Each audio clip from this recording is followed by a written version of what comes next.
Hi everybody and welcome along to the DG video for this month. You know, the holy grail for all service clubs is membership. So this month we're going to focus a little bit about membership and how it impacts different Rotarians from different walks of life.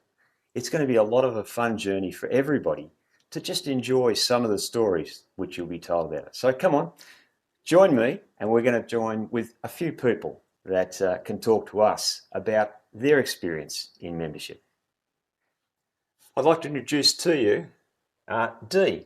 Dee is from Frankston Rotary, and Dee has actually been a member for how long now? I would say a month. So Dee, we'd love to know a little bit about your story. How did you get involved with Frankston Rotary, and how did you end up deciding to become a member? Yeah, so I'm an audiologist. It is one of my clients, Luke. So I got to know Luke really, really well, and he told me about all the projects that he's been doing. I just thought it sounds great. It sounds exciting. And I was new to the area as well. So Luke actually just invited me over for a meeting. And he also mentioned there's a free dinner. I thought, why not? I think I felt so welcomed, and it's good fun. It's some really good Aussie humor there. And every time it's very varied, we've got different speakers as well. I feel like I'm learning a lot as well. I've been so focused on my own work. I didn't really get to do anything else. So Rotary was a great opportunity for me to get involved with a community service. And I think just learning from like that leadership position as well, I feel like professionally I've grown too. So yeah, it's been great. I love it. So, do that's great, and I think that's a great message to people who are just thinking about being a part of Rotary. We've also got people who are actually in the youth forums as well. Yeah. So, we're going to give you a chance now to meet some of them. Come and join me.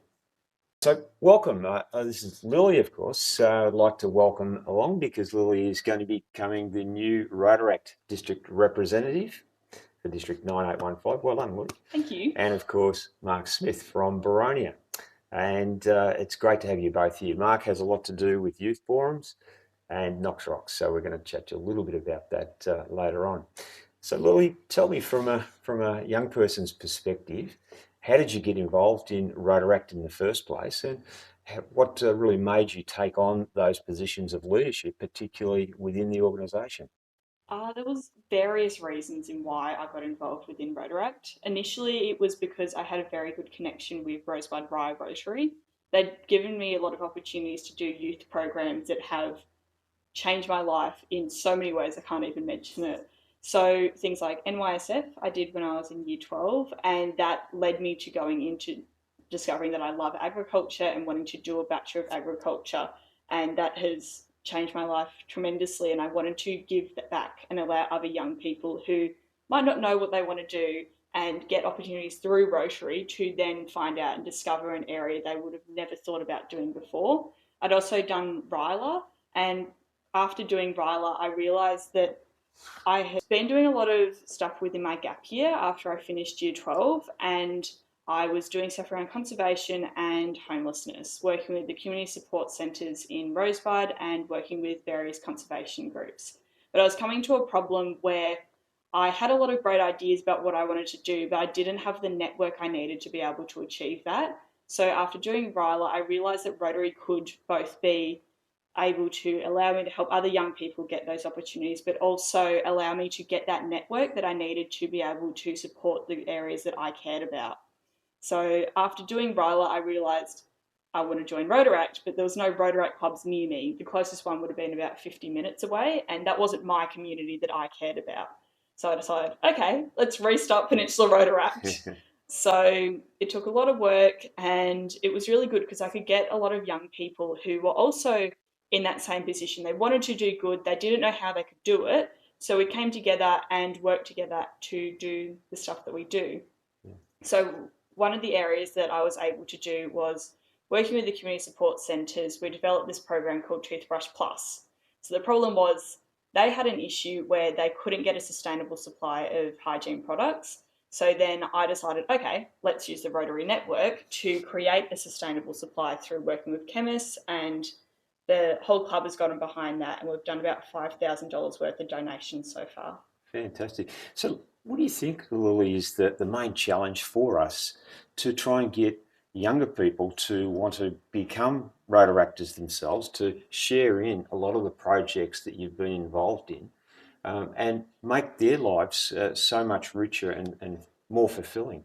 I think a lot of young people want to join Rotaract. A lot of them see the problems in their community and they want to do something about it, but the problem is they don't know how. So a lot of them join Rotaract and we show them how to do it, but often that first step in joining is a difficult one.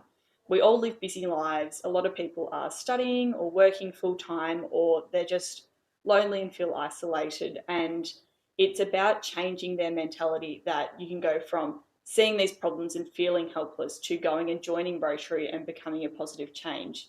But it's about framing it in how you can put that in your own life and work within your own busy schedule, which is often our initial problem. But once they do join, we're able to show them, yes, Rotary can be an incredibly flexible area. We do things like having hybrid meetings, so people can join online, in person, which helps people get to places. Also doing meetings that are we do a lot of carpooling, so people who might not drive can get to events and make it as accessible as possible, as well as keeping our fees very low so that people can always join. So it's about showing people that the barriers that they thought would prevent them from joining are not actually as big as we believe they are, and we can together help dissolve those. Fantastic. And they're great thoughts, and thanks so much for sharing those with us. Mark, of course, you've been involved in many youth programs, Knox Rocks, one of them. How have you found that? It must have been incredibly rewarding to work with the youth in a number of these type of projects. It is. It's amazing. And before I speak, well done, Lily. You're doing amazing work. What a fantastic leader you're going to be. Yes, working with young people is very, very rewarding, and I find sometimes very, very emotional when we get to the work that we do with the kids. Is getting them to write songs to release their emotions and their thoughts out onto paper, and you get to know the kids, and then they start writing some confronting stories, and yeah, it's pretty challenging sometimes, absolutely.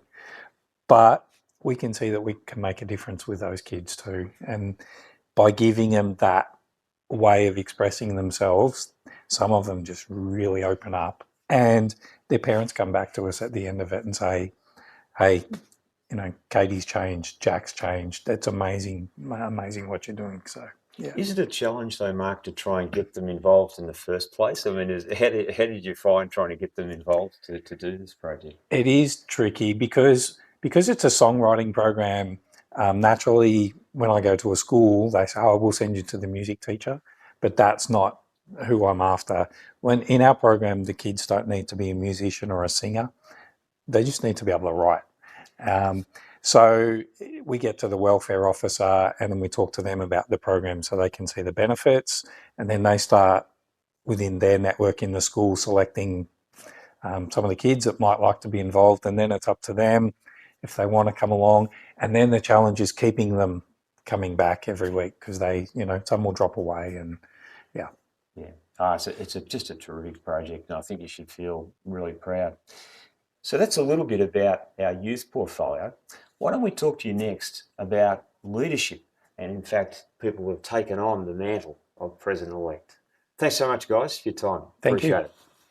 Welcome back, everybody. We've just got the next stage of membership, which is leadership. And of course, I'm delighted to have the lovely Margaret from Moorabbin Rotary. Great to have you here, Margaret. Thanks for joining us. Thank you for having me. Yeah. Now, Margaret, for anybody who's looking to aspire to a leadership position, whether it be the President-elect or even in a district position, what were your thoughts going in? How did you actually arrive at the decision of wanting to become the President of Moorabbin? Well, it wasn't on my agenda, to be honest, but I was spoken to by some respected members of the Rotary Club of Moorabbin who've had this position before and are still in, board positions. and they kind of talked me round, and now I'm just very excited about what's ahead, and hope I can bring, my own personality and perspective to the role. Yep. So you mentioned that you've obviously been asked by a number of the members to help out. Do you feel that the support as a president-elect coming into the office has been great from your particular club? Yes, I do. They're all very supportive and kind and willing to give their time and their expertise. They'll always be there for me, which kind of pushed me over the line, I guess, to take on the role and know that I'm not going to be all alone, with nobody to bounce ideas off or get advice from. They're all very, very supportive. Oh, that's great. Yes. What do you think going into the role are the challenges that you face? You're looking forward to the year. You've got your board set up as well. Yes, apart from one area, yes. Ah, that's great. And so it's something for you to look forward to. Yes. And of course, getting involved in district events will also help you, I'd imagine. Yes. This is a whole, even though I've been involved for 4 years, going to the conference recently has really opened up my Rotary world. Of course, I knew about district and what have you, but I didn't know anybody from district. I hadn't had much experience of people outside my cocoon, if you like.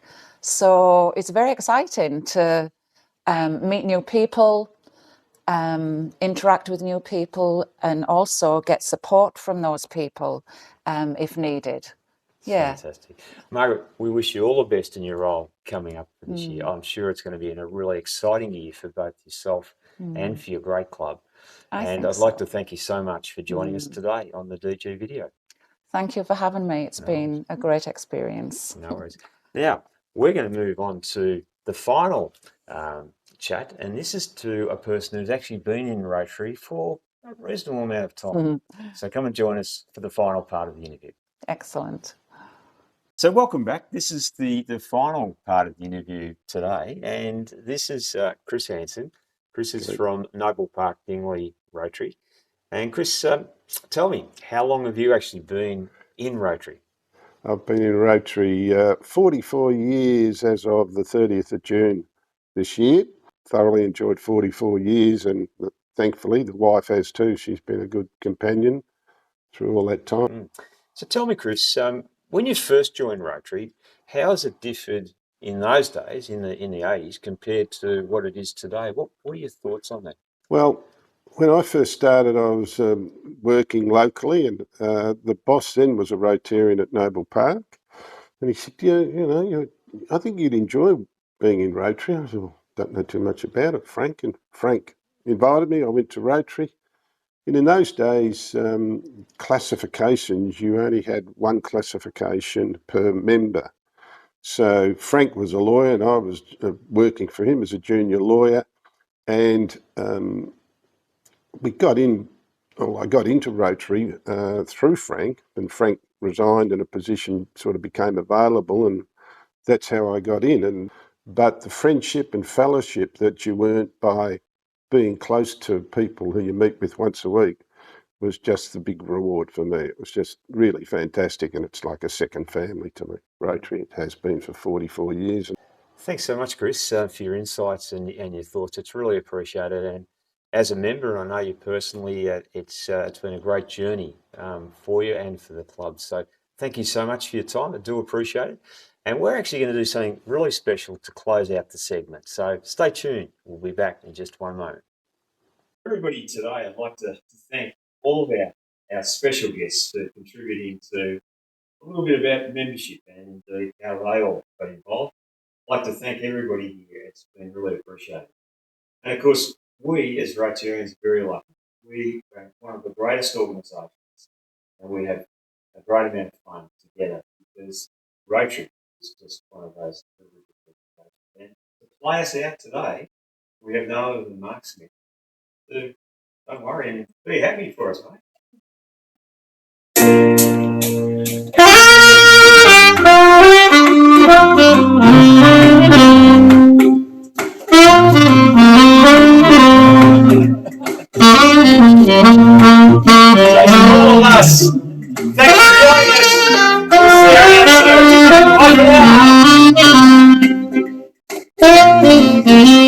you.